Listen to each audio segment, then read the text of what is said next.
Hello everybody, welcome to day 42 of the 100 Days of Magic here on the Cure for the Common Game, and today we're going to do a look back at Visions to see if we can't pick out some cards from Visions. Now keep in mind, Visions was a very long time, 20 some odd years ago, and it was a small set. Back then small sets were small. Not like today where there are 200 cards, this was like 100 and something, so yeah. There's not a lot today on this one, just simply because the card pool's not that large. Well, let's get to it, shall we? Obviously, these are alphabetically because this was in a day before they started numbering cards, so that's why all of these appear out of WooBird order for people like me who have the hardcore WooBird OCD. The Anvil of Bold Garden. I love it. We all thought at the time it was a worse Howling Mine, but in EDH, I kind of feel like it's a better Howling Mine. Nobody has a discard phase, so everybody's got unlimited hand size. This may be the only card that does that for the table. I don't know. I can't bring any others to mind. And then during your draw phase, you draw 2 and discard 1. Now, how many decks have we played or built where we would love the automatic discard? And it's not really costing us anything because we're drawing 2 and you're just filtering. Is this if you're ditching lands and you've got a Crucible, or if you're ditching dredge cards or Muldrotha, there's so many cards, or so many decks that this can go in. Then we got Blanket of Night. Now, I've got some cards in here just because to show you where we came from, to show you where yes, Urborg used to be a 3-mana enchantment. Now, granted, we didn't really play it. It did not get played a whole bunch. It didn't. But I use it on occasion because, Urborg is highly played, highly sought after, and let's face it, dollar bills, y'all. And so sometimes when I just gotta have that effect, I might use Blanket of Night. Cronatog. Now, the ATOG cycle, ATOG was in ABUR, obviously, and no, I'm sorry, it was not. ATOG was Antiquities. That's right, and then it was reprinted and revised on. It's been reprinted a bunch since then. My bad. But they decided to do a cycle of ATOGs, and then later on the big legendary ATOG. But anyway, Cronatog stuck out to me because I did some pretty disgusting things with Cronatog. Because you skip your next turn. Now, to make it a plus, was it a 4/5? Use this ability only once each turn.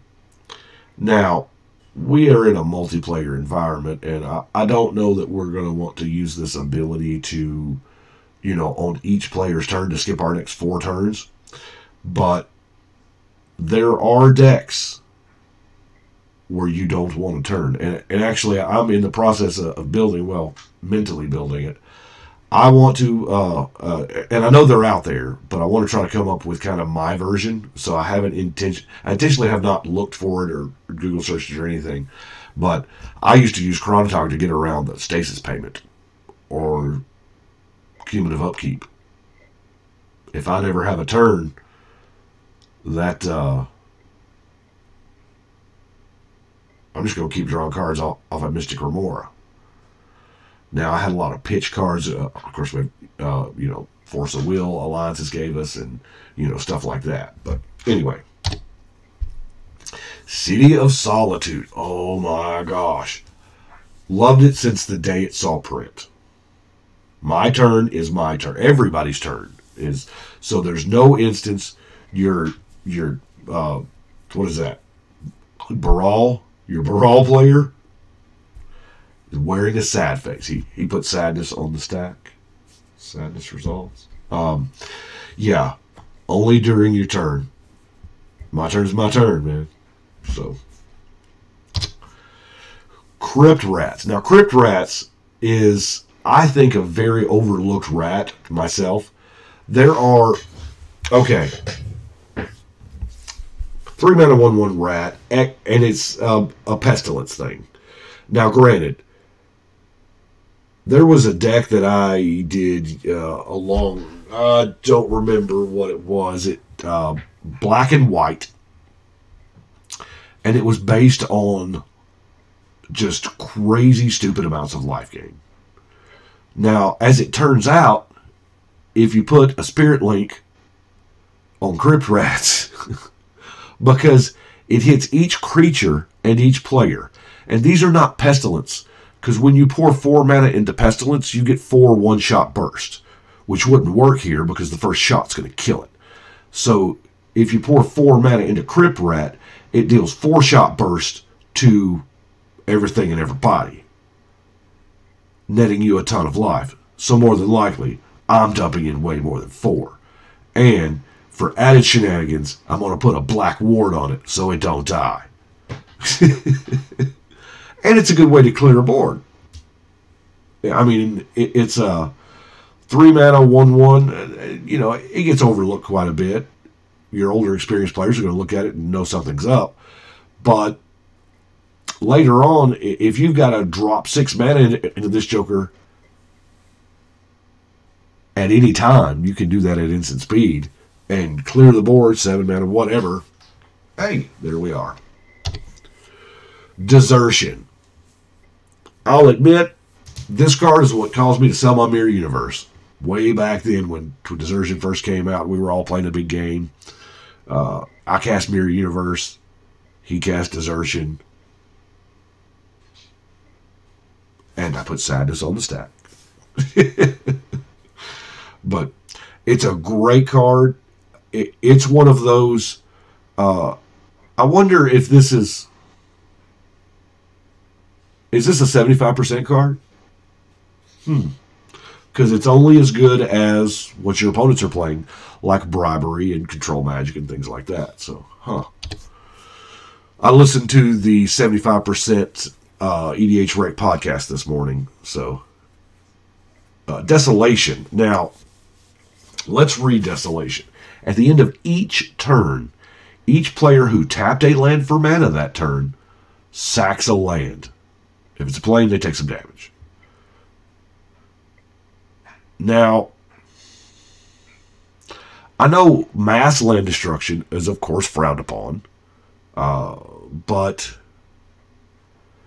the ability to not let... I mean, it kind of... Okay, there is this gentleman's agreement about mass land destruction. And here's where I'm going to get off on some deep philosophy here on EDH. And for the most part, we all adhere to it. Everybody frowns on an Armageddon, unless it's kind of like your win con, you know. In various decks, it kind of is.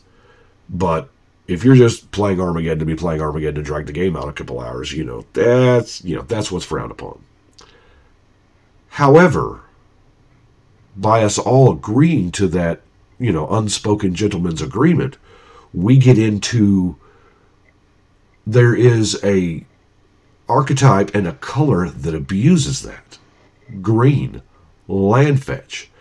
Because there are ways to check somebody ramping with artifacts.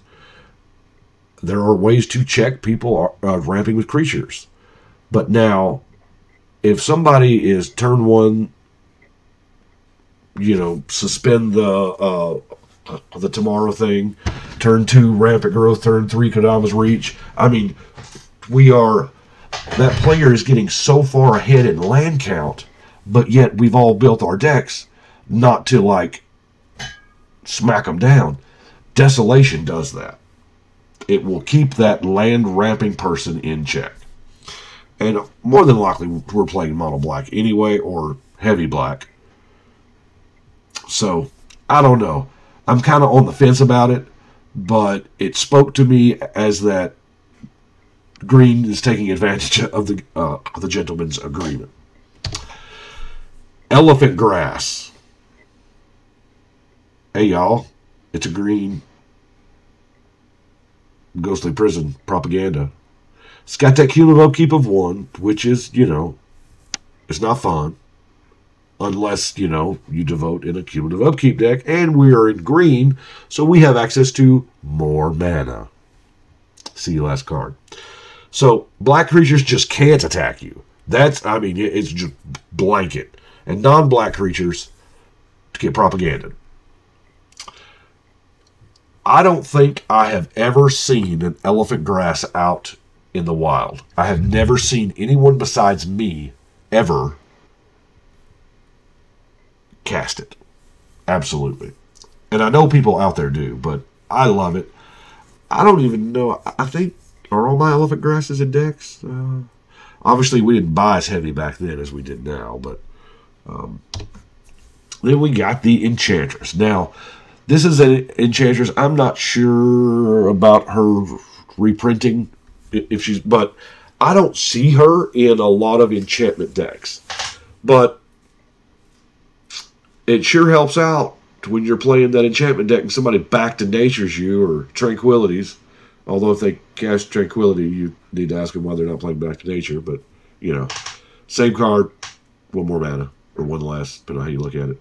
I use them both for like a redundancy, but the ability to draw cards when they hit the bin is because you know somebody's gonna. Well, if if nobody gets rid of any of your enchantments, you're probably winning. And if they do, you can replace them with a card draw. So that's really neat. Forbidden Ritual. This is a personal favorite of mine. I had developed a deck. I was probably not the only one to do it. It was green and black. And it had a lot of moving parts. Okay? It was an insane combo that it was something like y'all would expect me to build. I think it was a 7-8 card combo, and it was a Lurin and Recycle and 0 casting artifacts, and we just milled through and just play. And at the very end, you Forbidden Ritual scooped it all up. Boom. Here you go. I have actually ported that over into our format. As I sit here looking at this wall, I can't remember what deck it is. I'm going to guess it was probably in the first 100. Yeah, probably in the first 100. But it does have its uses. Man, I would love for this to be an instant, but it might be a little busted at instant now that I think about it. It's a good thing I don't make magic cards. Goblin Recruiter. Yes, yeah, it goes against goblins, puts them on top of your deck. But you know what? Here's the reason why I put it on in this list. Experimental Frenzy. Experimental Frenzy is the new enchantment. Well, I don't know if you call it new anymore, it's from guilds. But you, what is it? You can play cards from the top of your library, but you can't draw cards. Yeah, that's right. Goblin Recruiter says any number of goblin cards. Tarfire's a goblin card. All those Changeling cards are goblin cards. Not to mention just good old-fashioned goblins. If you have gotten late game and you draw your Goblin Recruiter, or vice versa, you draw your Experimental Frenzy, you can peel through and you've got the mana. Odds are we're probably playing with Mana Geyser anyway, right? We're just going to peel through and just dump a ton of goblins onto the board. That sounds amazing. I guess it's, you know, it's probably good for everybody else that there's not ways to give creatures haste in red. Anyway, I like Goblin Recruiter. I thought it got way better with Frenzy. Gossamer Chains. Now, I believe I just covered this in one of the recent decks. Maybe the last deck I did. This may have been in Mohimbo or whatever the white Morrow is. But Gossamer Chains. The reason why I like it is, yeah, it's 2 mana, and it says target commander don't deal no commander damage this turn. And you don't have to return it to your hand. you get to return it to your hand. Now, granted, it's the cost and you got to pay the cost, but you get that extra enchantment trigger when you cast it again. Or if you're in the Enchantress deck, probably many enchantment triggers. So that's why I like it. Helm of Awakening. Yeah, cards that reduced mana cost on spells. Although, I mean, technically all rocks do, but they don't. You know, if you play a Soul Ring, you get lucky, you play a Soul Ring on turn 1. Well, from then out, until somebody destroys your Soul Ring, one spell you've got effectively costs 2 less. But this makes every card in the game, even your opponent's, 1 mana less to cast. So, it does have its advantages and disadvantages. I have never seen a Helm of Awakening not in a combo deck. If you see the Helm, something's going down. They want something to be cheap so they can chain off a whole bunch of stuff. At least, I know I do. Impulse. Okay, this was a set that gave us Impulse, and I want y'all to read this very closely. This was my first experience. Well, it's my first memory. Let's put it that way. I mean, I'm an old guy. We're talking, this was over 20 years ago. So, my experience this is my first experience in errata. Because the very first time I read it, let's read it, shall we? Look at the top 4 cards of your library. Put one of them into your hand and the rest on the bottom of your library. Shuffle your library? And my first question was, why does it matter where I put them if I'm going to shuffle? The shuffle your library clause is not supposed to be on there. It was a misprint. Now, don't freak out. It's not like a baseball card reprint. Magic has a policy on misprints. They don't fix them at all. Even if they see them part of the way through, because they know they are creating a collectible product and they do not want to make an artificially collectible product. That's why in Revised, what was that? Serendib Freed? Oh my, there's so much wrong with that card. But it's a blue card, green border, wrong art. Yeah, but yeah, the original Impulse had the shuffle your library clause on there. It's not there though. It's not. If you'll notice the reprints, it's not on there. I just thought it was funny. That's what I imagined this guy in the art saying. Why does it matter where I put it? Curvac Spy, for when you absolutely, positively gotta deal 5 damage. I am telling you, accept no substitute. Yeah. Sacrifice all permanents, discard your hand, target player loses 5 life. And you're thinking, why would I ever? Now, yeah, there's that in, you know, those lesser formats, you know, if you, or even in our format, if you're down to 1 player. However, here's what I'm going to do with it. And I'm saying going to do with it because, believe it or not, in 398 decks, I haven't done it yet. I am going to, what is that? The uncard was called The Cheese Stands Alone, and then they made a black border version. If it's the only thing you've got, you win. You can't have a hand or any other permanents or nothing. I can't remember what it's called, but the uncard is The Cheese Stands Alone. So what you do is you play that enchantment, the real black border one, of course. Then you put an O-ring on it. Then you play Curvac Spy. Ditch it all. And it's an instant. So you can do it the turn before it's your turn. Boom! Nobody anywhere expects you to sack all your stuff. Anyway, I thought it was funny. Maddewar. Now, I love Maddewar. This is one that I did crazy stuff with Alluring because it costs 3 and you can play it and put it back in its hand. Back then, I did it for things like Pandemonium. But now, then shortly thereafter, well, not shortly thereafter, a few years later, they come up with something called Storm. So now, in a blue-green deck, as if there's not enough broken shenanigans to do in blue-green, you can have your Allurin and your maddewar and just bounce that joker and play it, because Allurin lets you play, it lets everybody play 3 casters for the free at instant speed, and you just brain freeze, or whatever your Storm card of choice is. Anyway, this actually, the landmark thing here is they spent, this is one of the first times they started tacking on comes into play abilities. So I really like it. It also helps for, oh, put that thing back where it came from, or so help me.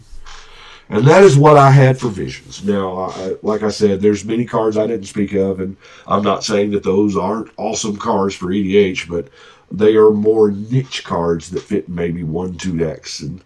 But that's what I've got. I do appreciate y'all. Boy, I said it'd be short, and we're at 21 minutes. Whoa, I think this is my longest one yet, isn't it? Anyway, I appreciate y'all watching, and we will see y'all tomorrow.